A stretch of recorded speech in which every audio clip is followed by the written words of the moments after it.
We know that choosing the right services to help with your relocation to Portugal can be difficult. After all you're trying to do is make your move to Portugal easier. These are our top relocation resources for moving to Portugal in 2026. We've broken it down into 6 major categories that you need to consider. There's probably some stuff on here that you've not even thought of that will be hugely valuable for you as you dream about whether or not Portugal is right for you and your family. We'll flow through these 6 categories like water, making sure that you're equipped. This video is going to be like a Swiss Army knife with some services doing more than one job. First, let's tackle the services that help you decide if Portugal is right for you to even begin with. When most people move to Portugal, they do a scouting trip or at least have visited, while some you're just purely coming here for tourism.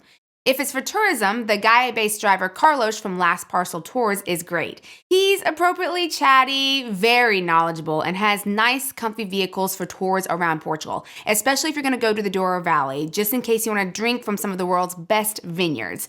We always use him when friends or family come to visit so that we can enjoy the wine and not have to worry about driving at all.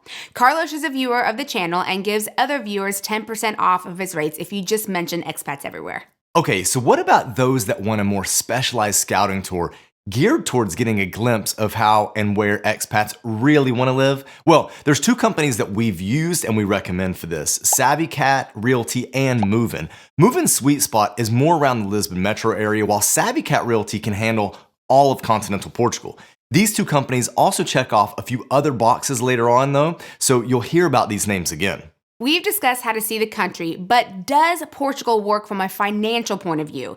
This is where you need to check about your tax situation in Portugal and what your financial obligations are. You'll likely want to talk to 3 different people on the front end: a Portuguese tax advisor, a US expat tax advisor, and a financial advisor who knows both the US and Portugal sides. Where do you find these reliable resources? Of course, we have great recommendations. For Portuguese taxes, we recommend Hui with GoalSeek, especially if your tax situation is simpler and you're coming over with a modest to moderate income. If you're a high income earner, then Fresh Portugal has you covered. For US taxes, there's Stephen Bush with Thai Tax, someone that we've personally used since our time living in Singapore. And for a financial advisor, we like John with Green Ocean Global. And there's SJB. I know it sounds like I'm rattling off a bunch of names and it's hard to keep them straight, but don't worry, we'll put all of the links for these in the description section. But better yet, you can email Kalie at info@expatseverywhere.com and she'll just introduce you. Now, why should you consider these 3 resources? It's important to understand your tax implications before you move. There are certain things you can do to minimize your tax burden. Do be aware that US and Portugal have a double taxation treaty, but what does that really mean and how does that affect you? As a US citizen, even if you don't live there, you still have to file. So what is it like to file as an expat now? Should you be investing somewhere in Europe? Maybe you're looking to diversify your portfolio now that you'll be living in Europe. That's why these are 3 very important areas to explore before you move. Before moving, you'll also want to consider the medical side of things. And I'm sure that you've heard medical costs are far cheaper in Portugal compared to the US, but you still need to know how things work. And it's better to get an understanding of the public versus private and how to get your SNS, how to find specialists who speak English, prescription meds, and much more when it comes to the medicine in Portugal. And for this, we recommend working with Serenity Portugal. I've recently been having some dental work done because I had a click in my jaw. So I fixed that and I'm now straightening my teeth. So while I live in Porto, this dentist has offices all over the country. I go to Malo Clinic in Porto, but I've also visited the Lisbon office and it has a really cool view. They're who I would recommend if you need some dental work done. We've tried other dentists around here and I've actually been really blown away at the technology that Malo Clinic uses, along with the ease of communication. They're also great with kids. Our daughter left the office covered in glitter with a note from the Tooth Fairy. And speaking of kids, you'll need to figure out their schooling. The decision to choose an international school, private school, or going into the public sector can really be overwhelming. More and more families are finding it exciting to take the leap, but schooling can be one of the sources of stress and also dictate a lot of where you live. It helps you to have boots on the ground here, and moving is great for advice and helping you find the best fit for your family. Okay, you've decided you're moving and you're going to start the visa process. Well, there's a lot that goes into it. Don't feel overwhelmed though. We're here to help, and actually I started a full service relocation business just for that very reason, so that you don't feel overwhelmed. So if you're looking for me to be more hands-on with this process, then you can work with me through Slate and Key, where I'll make everything stress-free. If you're wondering what kinds of things you'll need, let me break down just some, but of course not all, of the things that you'll need to think about. The first thing you'll want to get is your NIF. You'll use this for everything, and Border is easy and gives our viewers $10 off. Sure, they're not the absolute cheapest company in the space, but their customer service is top-notch. So because of that and their reliability, we continue to recommend them. The link is in the description section. Note that every family member needs this number, even minors. Some of this will depend on what visa you get as well. Is it the D7, the D8, or maybe you're toying around with the Golden Visa? If you're thinking of the Golden Visa, then Sam with World CBI would be good to talk to. I'll put his calendar below. I also recommend LXL Ventures because they have a unique opportunity for the right person. If you're planning on another visa, you can DIY it or work with a lawyer. We have DIY online courses that guide you, but if you're thinking about legal assistance, you can work with some of our trusted partners like LACA or My Joao Connection in the north. Everybody's got a Joao. You'll have to get a lot of your documents apostilled. This is kind of like an international notary to legitimize the document, and depending on what the document is, will depend on if it's done by the state or federally. First it gets notarized, then it gets apostilled. You might be able to do some of these steps or all of these steps on your own, but if you need someone to help with your apostilles, then I recommend Amir with Global Docs, who I can connect you with. One of the financial requirements is funding your Portuguese bank account. You'll need to move USD to Euro, and you'll want to use a company like Wise or Spartan FX. We personally use Wise for transferring lower amounts and traveling to countries that don't use USD or Euro, like the UK, Switzerland, Poland, Malaysia, and Singapore, to name the few of the recent trips we've taken. Now, for larger amounts, we use Spartan FX. For example, when we bought our property, we use Spartan FX to move a large amount of money over from the United States. It's really nice to be able to talk to a real person when you're sending that much money. If you'd like an introduction to them, email Kalie. Speaking of properties, let's get to housing. Whether you're looking to rent or buy, you'll need something for your visa. Savvy Cat Realty is really good with housing tours, so they can help you find for renting or buying. They're all over Portugal too, which is really helpful. Working with a renter's agent or buyer's agent like them ensures you have someone in your corner. There are also a variety of realtors that we like around the country too.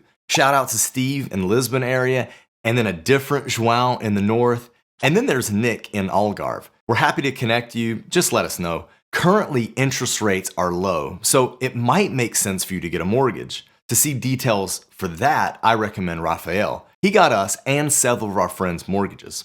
Okay, so we've blazed through some key categories, but we haven't touched on all of them yet. So far, we've covered scouting and feasibility, financial, legal administrative, and housing. So let's move to logistics and settling in. If you're looking to ship items, whether big or small, Global International Relocation can do it all. We also know quite a few viewers that have successfully used You Pack, We Ship. With Global though, I really like how they know how to time it well with your residency. So they help you make sure you don't pay import taxes. This can be really important. It can be a car, furniture, family heirlooms, memories, and anything else you can think of. They'll handle it with care. Don't forget about your pets.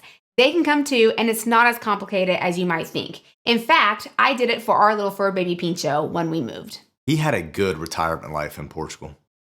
The USDA website does a good job at giving you the info you need, but mainly you need to make sure your pet is up to date with his or her health records, and then within 10 days of departure, you'll need a USDA-approved vet to do a health check that is then endorsed by the USDA.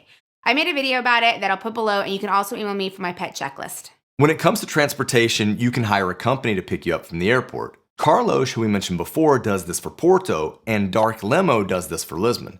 You might want to drive when you get here, whether that's actually buying a car or maybe just renting one for little vacations. So if that's the case, don't forget you'll need to do your driver's license exchange. Get your driving records state apostilled before you move, as it makes the process a lot easier. IMT here in Portugal is who you'll go through to do the exchange. If you don't want to drive, you can take the train or bus around the country and even to parts of Spain. We like Flixbus if you're thinking of the bus, but then you have CP if you want to go on the train. Okay, so now you're here in Portugal. Let's talk about settling in. You've moved, you're here, now what? You have to get connected to the world, and that's through phone and internet. Vodafone and Mayo are two companies that we recommend. You might have seen a lot of advertisements for NOS. And while they are getting better over the years, I still think that Vodafone and Mayo are better. You can choose to just do something like your phone with an eSIM, or you can do a bundle. Remember, you have to get here and then go into the store to sort all of this out. So if you want to make sure that you're connected when the wheels touch the tarmac, then set up something like Airlo before you move to give you connection until you can get set up. Airlo also comes in handy when taking international trips. Again, you can use Serenity before moving or once you move to help with the medical side of things. They can be ongoing support or something you use just until you become familiar with your new home. If you're ready to learn Portuguese, then check out online options like Portuguese with Leo, Mia Esmer's Academy, or Portuguese with Carla. They're all different and offer different ways of learning. Our description section will have codes as well as discounts that you can get. If you're really ready to level up and get intense, plus get your A2 certificate, consider doing Simple Master.